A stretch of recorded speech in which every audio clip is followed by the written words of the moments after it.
Welcome to Sutpen, where we squeeze the bigger picture out of literature.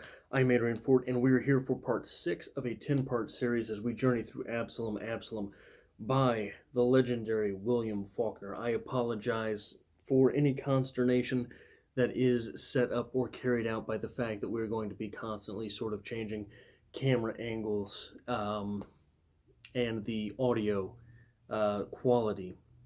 But luckily, I believe, yeah, I'm still stunningly handsome, so we're good on that front. But what happened here in chapter 6 of Absalom by William Faulkner? Intro, Shreve. Now, you might remember Shreve. We all know and remember Shreve, don't we? You know, Quentin's college roommate. You would remember him if only you had jumped forward in the novel to the index. To the index. That's where you have to meet Shreve, at least as far as I can tell. Anyway, remember how Rosa told us a story in chapter 1? And then that story was told to us again in chapter 2 by Mr. Compson. Then we got that story plus a little bit from Rosa in the next chapter. And then we got that story plus a little bit from Mr. Compson going forward in the next chapter. Now we get this same story from Shreve.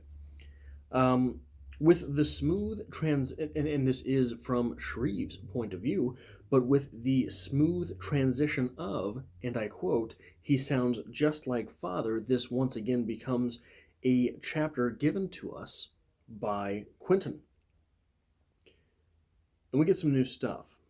And it's mostly happy stuff. LOL.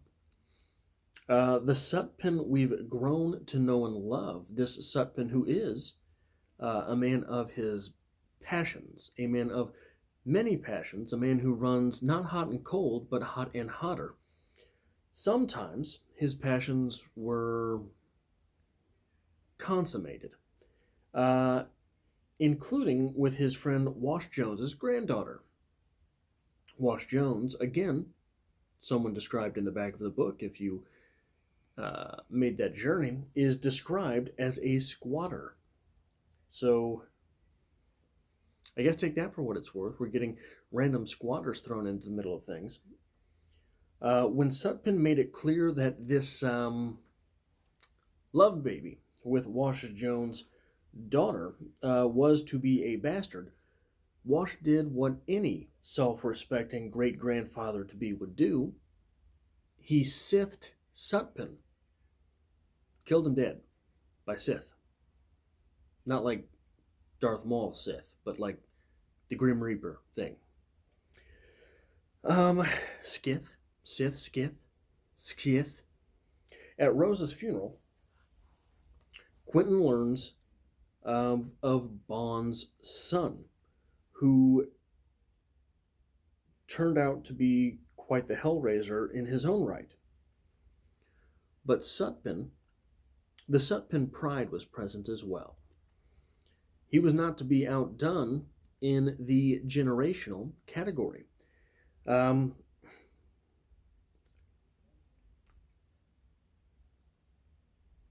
And this is all very difficult because I think I'm correct on this.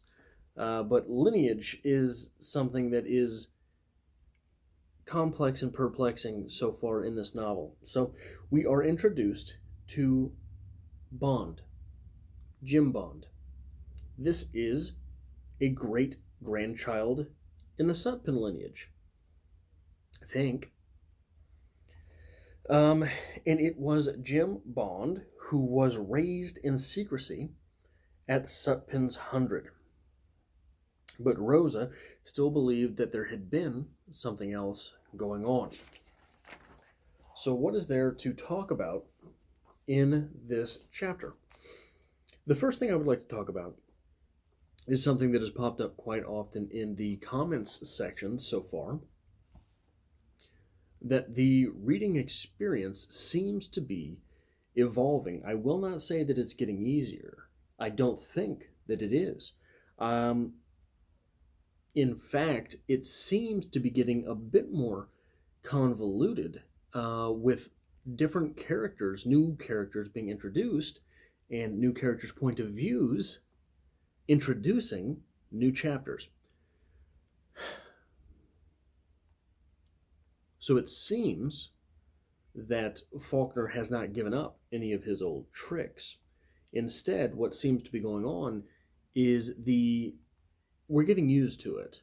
We're getting used to the Faulkner reading experience, which is a hell of a thing. A hell of a thing indeed, because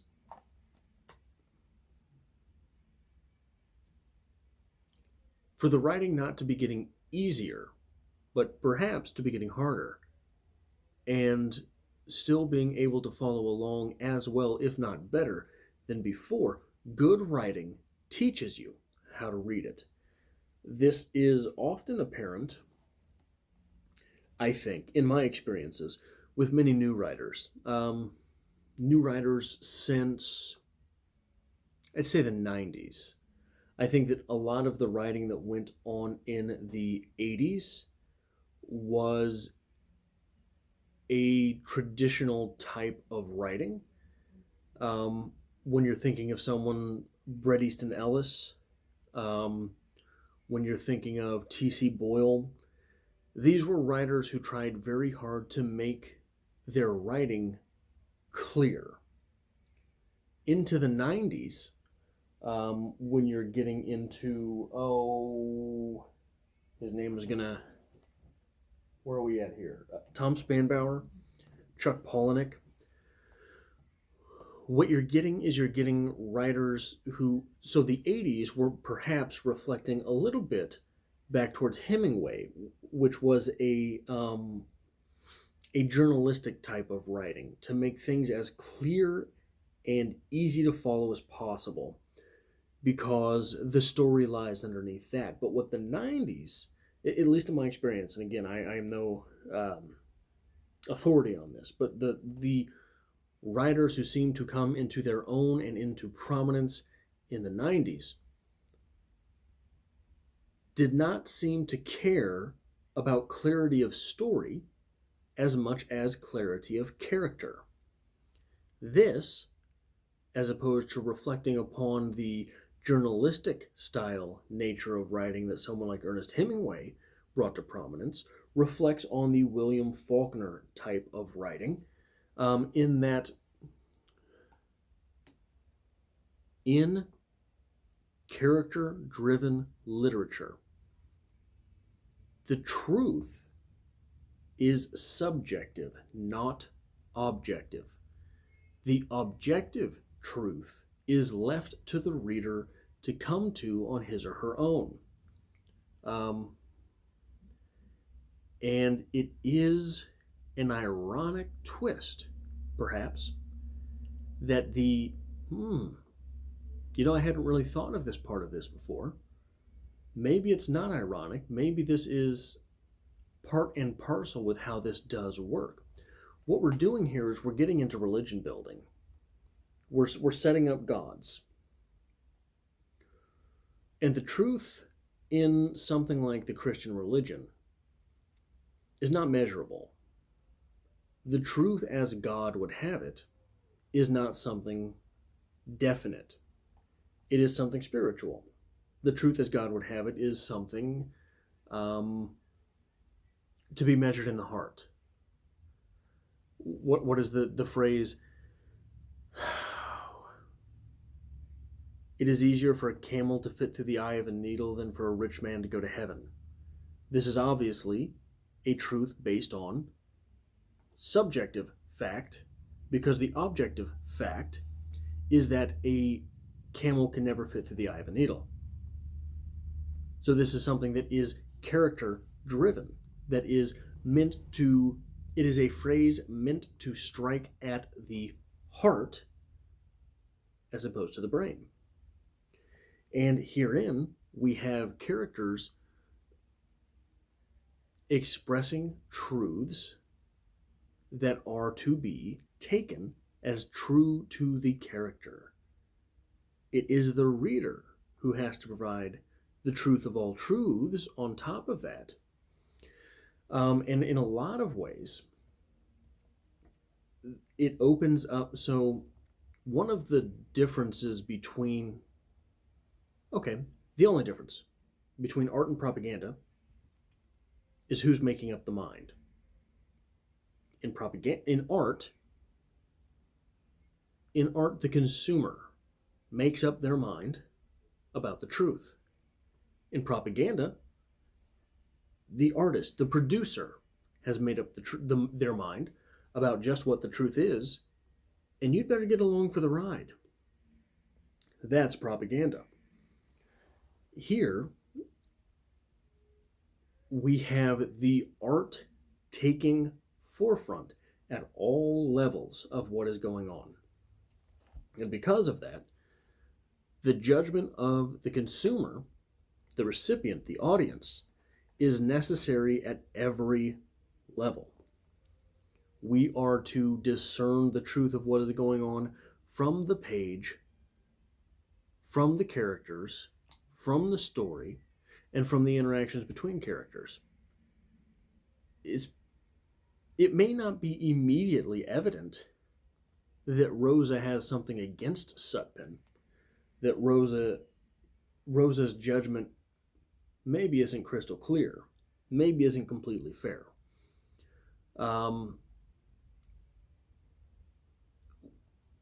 And because we are already discerning that, because we already have to make that judgment call, we know that everything in the story must be questioned.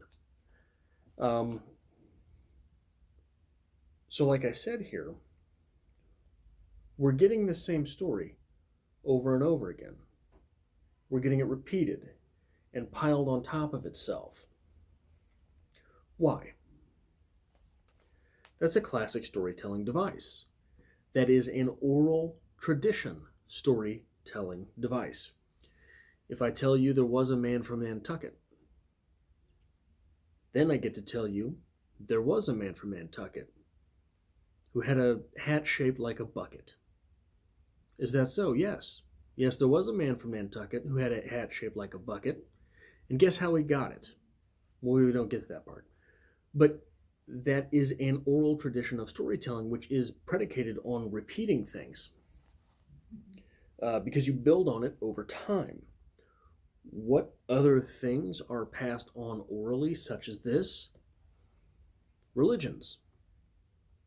We have here the building of a mythos. We have here the construction, if you will, of a religion.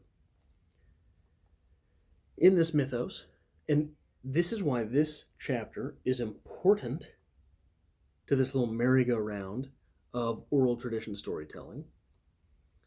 In this mythos, you have the gods. The gods are first degree. The gods are Sutpen, the gods are Rosa, Ellen, Henry, and Bon. It's first degree, numero uno. They are residing at the top of Mount Olympus. But then you have the apostles, those who learned from the gods. Quentin, for sure. All of these lectures he's taking from Miss Rosa. But you've also got Mr. Compton and Mr. Compson. And Mr. Compson is also schooling the young acolyte, Quentin. But now you have the converted. This has gone into proselytization. You have the converted in Shreve. So it is an odd pantheon, for sure, with Sutpen and Rosa and Ellen and Henry and Bon. But it is a Sutpen that is more classic than the religions that are around today. It's only partially true. So Judaism accepted that some great people are flawed. David was very flawed. Moses had one hell of a temper. After that generation, we seem to get the angels, the better angels of our nature, that assume godlike status. This being Jesus or Muhammad, these individuals. But if you go back to the Greek pantheon, if you go back to the Roman pantheon, these were very flawed individuals that were gods. Kronos killed his father, castrated him and killed him. Zeus castrated and killed Kronos. I think that's right. And I was Kronos one of anyway. These were people who were. Why did Zeus and Kronos kill their father? Because their fathers assumed power and then became hungry for power. Did not want to let that power go. They were flawed individuals at that point. The power corrupted them. This is a classic type. What happened to Sutpen here? He let his power and influence corrupt him. It is a strange choice for a squatter to be the one who kills Sutpen. I don't understand that choice there. I don't. And this is another thing that is strange to me, that we're getting all these new people thrown around so late into the book. And maybe they've been there and I've just breezed past them at some point in the reading. But yeah, I think that the main thing that we're getting here is the proselytization of the religion of Sutpen. This is a very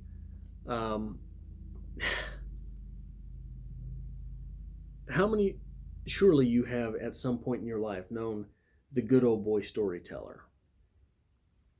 And the good old boy storyteller does this about people. Boy, you should have known Jimmy's daddy. Jimmy's daddy was the rootinest, tootinest son of a bitch anybody this side of town ever knew. But by God, if you needed something, Jimmy's daddy was there for you. People who pass down the stories of other people, generation and generation and generation. Most of this is stuff that they never knew. Who knows how much of this story Mr. Compson was there for firsthand? Who knows how much of this story, for that matter, Rosa was there for firsthand? Who knows how much of this story Rosa is not just making up to make someone look bad? But that is how a mythos builds. And it is something strange that we've lost. The building of a pantheon in a day and age when so many people are dead set on building their own legend, right? The whole social media craze. And look what I've done, look what I'm eating, look where I'm going, look how many people love me. Until you get onto Twitter, which is just a hellhole. But it is, where have the storytellers gone? Where have the good old boy storytellers gone? I think that's all I've got for this chapter. It will be interesting to see moving forward as Shreve's name appears in the very first line of chapter 7. Here's what I will be looking for. What type of religion does, in fact, spring up from the storytelling? How is it that this storytelling is going to affect Shreve and Quentin's relationship? What impressions will Shreve take from these stories, from this storytelling, from these interactions and these dynamics between characters? And how much of that was Faulkner's intent? How intent was Faulkner on making sure that we brought out of this some sense of religion? And it is religions as they stand today. Religion in the United States, I'll put it that way. Yeah, I think that's fair. Religion in the United States is a strange phenomenon because religion in the United States is all comprised of gods from somewhere else. Well, the Judeo-Christian lineage of this, which comprises most of the religion in the United States. I'll say it that way. Much of Islam is in the Middle East. Many of the people who celebrate Islam, not sure exactly how to say this right now, who worship Muhammad are still in the Middle East. It is a localized religion. Much of Judaism is localized. It certainly began localized. If you read some of the early texts in the Bible, they're talking about things like, "Thou shalt not worship other strange gods before me," meaning that, yeah, the tribes around us probably have gods of their own. They're real gods. They actually exist. But me, I'm the one for you, baby. Obviously, the Greek and Roman religions were somewhat localized, centralized. They even had a place where they could point to and say that's where the gods live. It's not so in America. If you are a Christian or a Jew or a Muslim in the United States, your religion hails from somewhere else. I suppose Christian Spain and Christian England and Christian France are this way too, but they are somewhat closer in proximity than is the United States to the Holy Lands. So I wonder how much of this is an observation of that fact. A localized religion, and if you were going to localize religion in the United States, what kinds of people would make their way onto that pantheon? Mightn't it be the hardest working son of a bitch anyone ever knew, whose past was mysterious and whose future was surely going to be violent? Yeah, I'm starting to like that. I think there's something there. But that is all I have for this episode. I hope to see you back next week, probably in this setting, due to the fact that I'm having to jump back and forth between some things here. But yeah, let me know what you think about that localized religion thought. And I hope to see you back next week.